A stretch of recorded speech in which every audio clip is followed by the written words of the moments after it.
ये है talks news network और आप देख रहे हैं पॉलिटॉक्स, राजनीति का कच्चा चिट्ठा।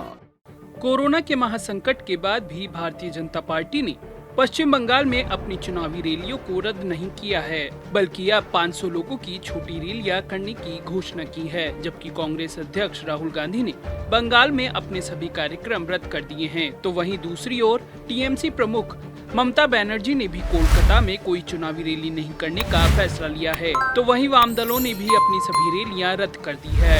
ऐसे में सियासी जानकारों का मानना है कि अब पश्चिम बंगाल में भाजपा नेताओं ने अगर कोई चुनावी रैली की तो राज्य में पार्टी को उल्टा दांव पड़ना तय है। वहीं इस महासंकट काल में पार्टी की साख भी पूरे देश भर में खराब होगी। जो अभी तक भारतीय जनता पार्टी ने बंगाल विधानसभा चुनाव के लिए माहौल बनाया है, वह भी कमजोर पड़ सकता है।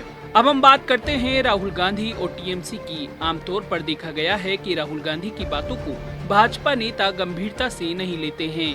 रविवार को कांग्रेस सांसद राहुल गांधी ने कहा कि कोरोना की स्थिति को देखते हुए वे पश्चिम बंगाल में अपनी सभी सार्वजनिक रैलियों को स्थगित कर रहे हैं। राहुल ने सभी दूसरे दलों के नेताओं को भी इस पर गहराई से विचार करने की सलाह दी थी। राहुल की सलाह अब राजनीतिक दलों के नेताओं पर असर दिखाने लगी है। सोमवार को टीएमसी प्रमुख मुख्यमंत्री ममता बनर्जी ने भी बाकी बचे 3 चरणों के लिए सभी चुनावी सभाएं रद्द कर दी हैं। ममता की पार्टी तृणमूल कांग्रेस अब कोलकाता में छोटी छोटी चुनावी सभाएं आयोजित करेगी। ममता बनर्जी अब सिर्फ 26 अप्रैल को एक प्रतीकात्मक रैली करेगी। इसके साथ ही मुख्यमंत्री ममता बनर्जी ने एक बार फिर निर्वाचन आयोग से अपील की है कि बंगाल में बाकी 3 चरणों के चुनाव को एक साथ कराएं। हालांकि कोरोना वायरस के बढ़ते संकट को देखते हुए पश्चिम बंगाल में बीजेपी अध्यक्ष जेपी नड्डा ने केंद्रीय और स्थानीय नेताओं के साथ सोमवार को एक बैठक की। इस बैठक में चुनावी रैलियों को लेकर कई अहम फैसले लिए गए। कोलकाता में 23 अप्रैल को प्रधानमंत्री नरेंद्र मोदी की 4 रैलियां होंगी। पीएम के इस कार्यक्रम में 500 कार्यकर्ताओं की भीड़ होगी, जबकि आसपास की विधानसभाओं में 150 से 200 जगह एलईडी लगाई जाएगी। हर जगह इस बात का ध्यान रखा जाएगा कि 500 से ज्यादा लोग इकट्ठा न हो सकें। बैठक के दौरान जेपी नड्डा ने कहा कि कोविड प्रोटोकॉल का सख्ती से पालन किया जाएगा। सभी लोगों का मास्क लगाना अनिवार्य होगा। गृह मंत्री अमित शाह की अभी 6 सभाएं आयोजित होनी है। गृह मंत्री की 22 और 24 अप्रैल को 3-3 सभाओं का आयोजन होगा। 24 अप्रैल को अमित शाह की बंगाल में अंतिम सभा होगी। लेकिन सबसे बड़ा सवाल यह है कि क्या 500 लोगों के एक जगह इकट्ठा होने पर कोरोना का कोई खतरा नहीं है? अगर ऐसा है तो कई राज्यों में कोरोना कहर के चलते लगाई गई धारा 144 और नाइट कर्फ्यू का तो कोई औचित्य ही नहीं रह जाता। क्या बीजेपी इन 500 लोगों को भी रोककर पूरी तरह से वर्चुअल रैली क्यों नहीं कर सकती?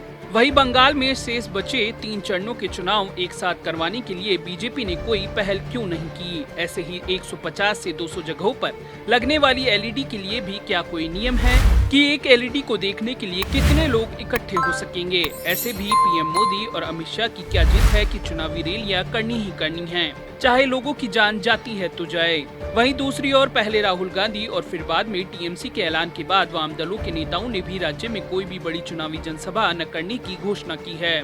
कांग्रेस, टीएमसी और लेफ्ट के फैसले के बाद जनसभाएं न करने के लिए दबाव बढ़ने लगा है। ऐसे में अब आवाज उठने लगी है कि बंगाल में कोरोना के बिगड़ते हालातों को देखते हुए प्रधानमंत्री नरेंद्र मोदी और गृह मंत्री अमित शाह को चुनावी जनसभाएं नहीं करनी चाहिए, क्योंकि इन दोनों नेताओं की जनसभाओं में हजारों की भीड़ से संक्रमण फैलने का खतरा और भी तेजी के साथ बढ़ेगा। हम आपको एक और बात यहाँ बताना चाहेंगे कि अगर भाजपा के नेता ऐसे हालात में बंगाल के किसी क्षेत्र में बड़ी चुनावी जनसभाएं करते हैं तो ममता बनर्जी के लिए भी पीएम मोदी और अमित शाह को घेरने के लिए एक मौका मिल जाएगा। दूसरी वजह यह है कि जब बंगाल में उनके धुर विरोधी ममता ने ही चुनावी जनसभाओं से किनारा कर लिया है, ऐसे में प्रधानमंत्री मोदी और गृह मंत्री अमित शाह के लिए चुनावी जनसभाओं के दौरान जुटने वाली भीड़ को लेकर बंगाल के साथ देश की जनता भी अब जवाब मांगेगी। पूरे देश भर में हर रोज 2.5 लाख से अधिक रिकॉर्ड तोड़ कोरोना के संक्रमित मरीज सामने आ रहे हैं। महाराष्ट्र, दिल्ली, उत्तर प्रदेश, गुजरात, पंजाब, केरल, कर्नाटक, मध्य प्रदेश, छत्तीसगढ़, राजस्थान और बिहार के बाद बंगाल वासियों में कोरोना का खौफ साफ दिखाई दे रहा है। पश्चिम बंगाल में भी इसकी रफ्तार तेज हो चुकी है। यहाँ रविवार को 8,419 संक्रमित मिले।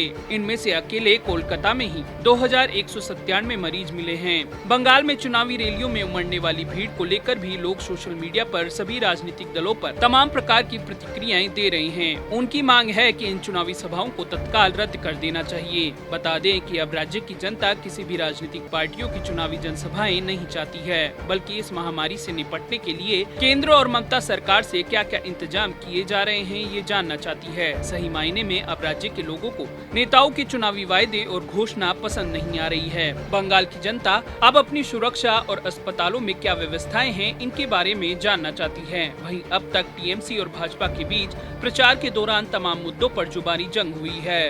अब महामारी को लेकर दोनों पार्टियां एक दूसरे पर निशाना साधने लगी है। यानी बंगाल में बचे 3 चरण के चुनावों में ममता बनर्जी और पीएम मोदी के बीच कोरोना के इंतजामों को लेकर ही सियासी महाजंग शुरू हो चुकी है। ममता बनर्जी ने कहा कि प्रधानमंत्री नरेंद्र मोदी को कोरोना वायरस की दूसरी लहर को संभाल नहीं पाने के कारण इस्तीफा दे देना चाहिए। ममता ने कहा कि कोरोना के मामलों में बढ़ोतरी के लिए प्रधानमंत्री नरेंद्र मोदी को इस्तीफा देना होगा। मौजूदा हालात के लिए वही जिम्मेदार हैं। दीदी ने कहा कि प्रधानमंत्री ने कोई प्रशासनिक योजना नहीं बनाई और गुजरात के हालात तो देखिए। बीजेपी गुजरात में भी कोविड-19 के हालात को संभाल नहीं पाई और पश्चिम बंगाल समेत पूरे देश को इस स्थिति में लाकर खड़ा कर दिया। ममता ने कहा कि प्रधानमंत्री मोदी ने पिछले 5 से 6 महीने में मेडिकल ऑक्सीजन और टीकों की आपूर्ति के संभावित संकट पर ध्यान देने के लिए कुछ नहीं किया। ममता ने आरोप लगाया कि अपने देश में टीकों की कमी के बावजूद प्रधानमंत्री ने अंतर्राष्ट्रीय स्तर पर अपनी छवि चमकाने के लिए दूसरे देशों को टीका निर्यात किया। बता दें कि पश्चिम बंगाल में 22 अप्रैल को छठे चरण में 43 सीटों पर मतदान होगा। इसके बाद 7वें चरण में 26 अप्रैल को 36 सीट और 29 अप्रैल को 8वें चरण में 35 सीटों पर वोटिंग होनी है। वोटों की गिनती 2 मई को की जाएगी।